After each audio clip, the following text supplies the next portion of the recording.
Selamat bertemu kembali kepada semua rekan-rekan yang berada di luar sana. Kali ini saya akan menjawab soalan daripada seorang pengunjung tentang bagaimana seseorang boleh menjalankan kajian paranormal. Jadi maksudnya soalan dia ini ialah bertanya tentang paranormal standards and protocols. Dalam menjalankan kajian paranormal ini memang ada aturan yang perlu kita ikuti. Bukan masuk dan buat seolah-olah kita tidak mengikut satu peraturan yang khusus.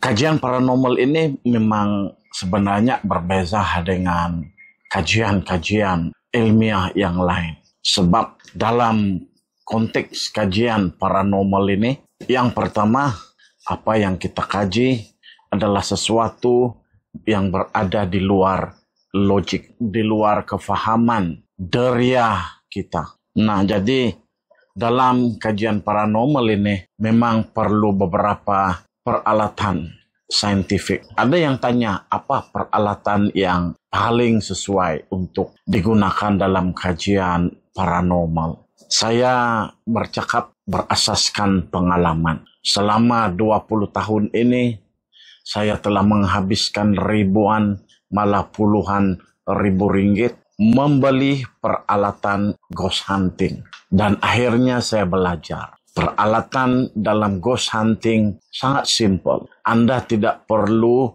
membeli peralatan yang canggih-canggih seperti yang Anda lihat di dalam film, di dalam dokumenter kajian paranormal yang ditayang di TV. Tak perlu. Anda tidak memerlukan semua itu. Anda hanya perlu 3 alat mudah. Kamera digital, video kamera yang ada function infrared, dan satu lagi audio recorder.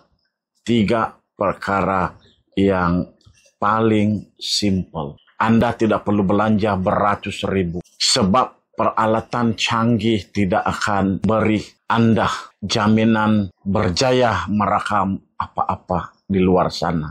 Tidak.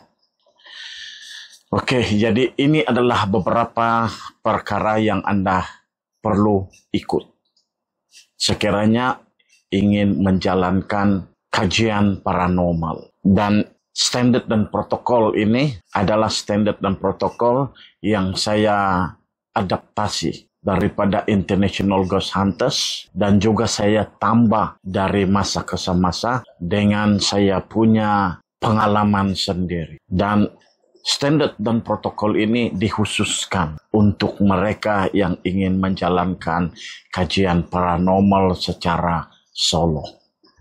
Nah, yang pertama ialah persiapan dan peralatan. Dalam persiapan dan peralatan ini, Anda perlu ada satu senarai semak. Apa yang Anda perlu bawa? Nah, biasanya saya akan bawa 3 alat basic ini. Itu kamera digital, video kamera, dan juga audio recorder. Nah, tapi saya ada juga bawa satu alat tambahan, yaitu alat pengasan suhu. Nah, itu saya bawa basic. Pastikan semua peralatan ini dibersihkan, terutamanya dia punya lens. Pastikan semua bateri sudah cukup full charge sebelum kita pergi buat rekaman kajian paranormal. Kecanggihan peralatan tidak menjanjikan Anda apa-apa.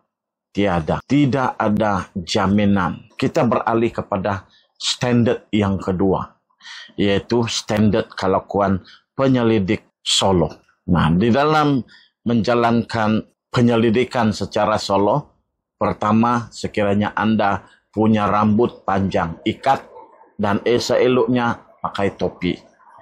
Yang kedua, fokus. Fokus ialah nomor 1. Pastikan semasa Anda menjalankan kajian paranormal, Anda mestilah meletakkan semua beban pribadi yang Anda lalui pada hari itu di belakang. Fokus 100% pada kajian Anda.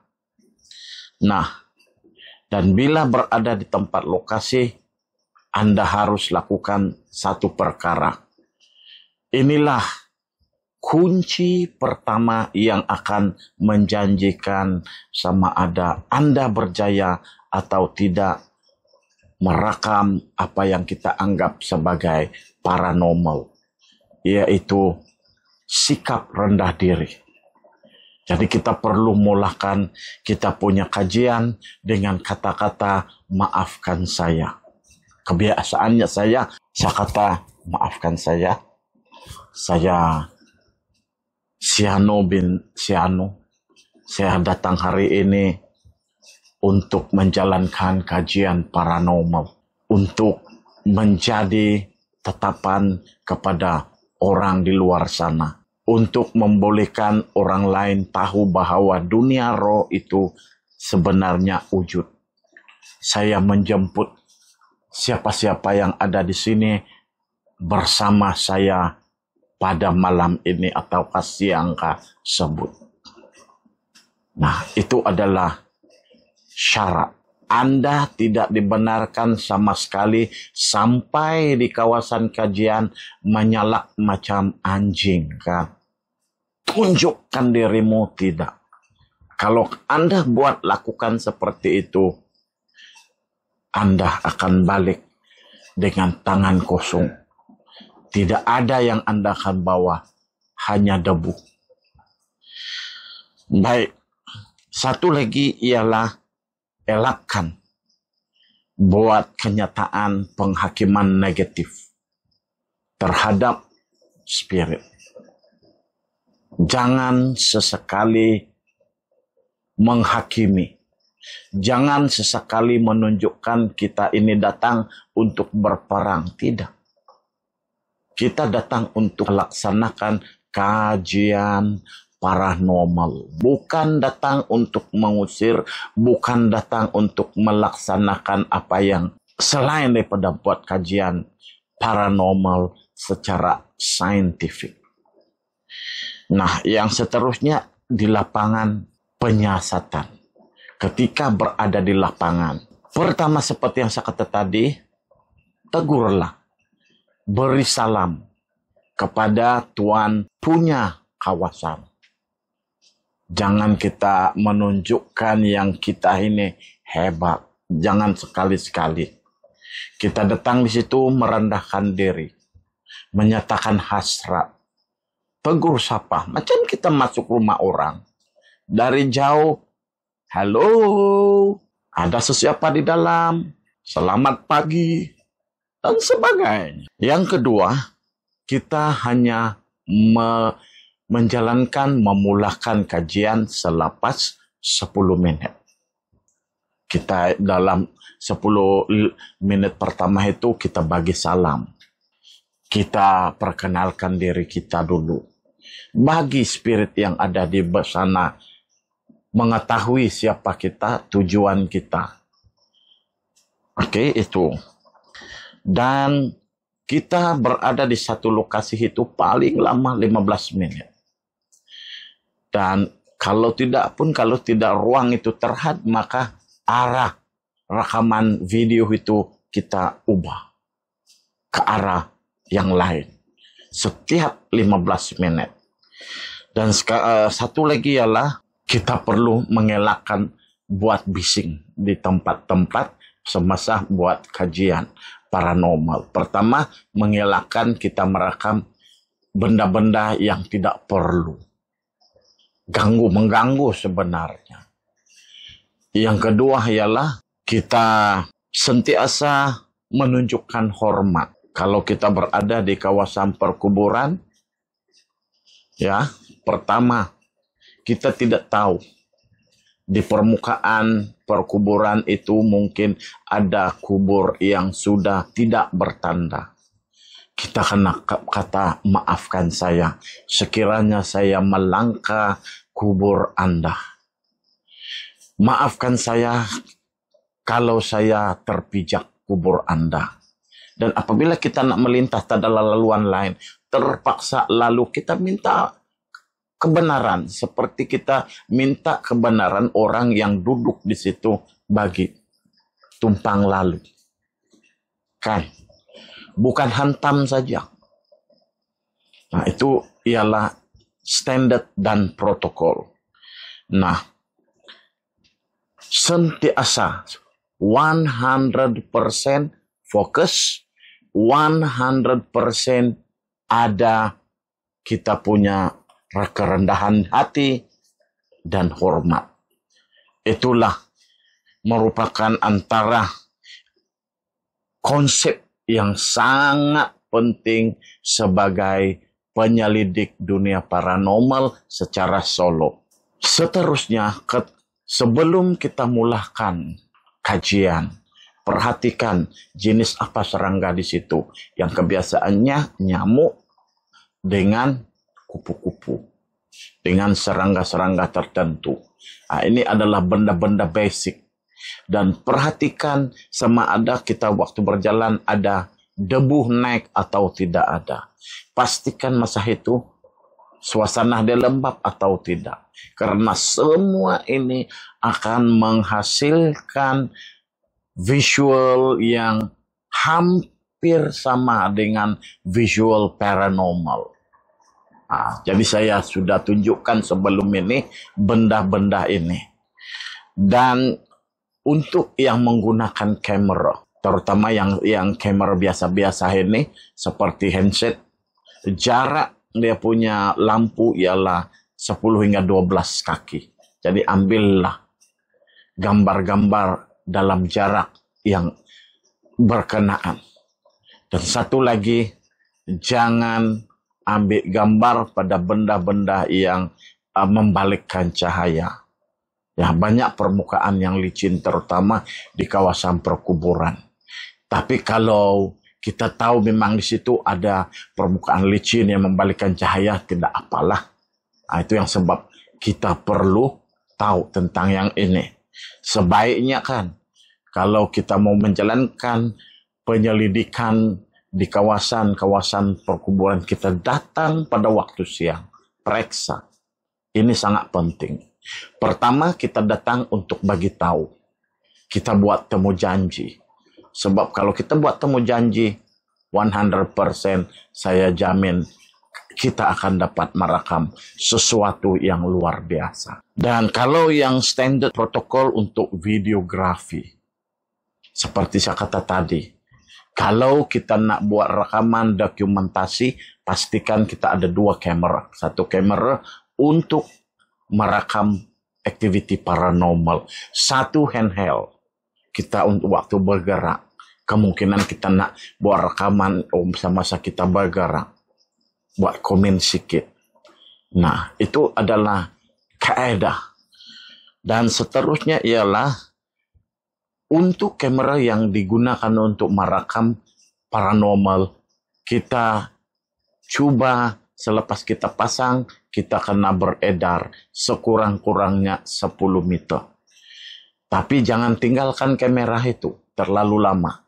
Paling lama 10 menit kita tinggalkan.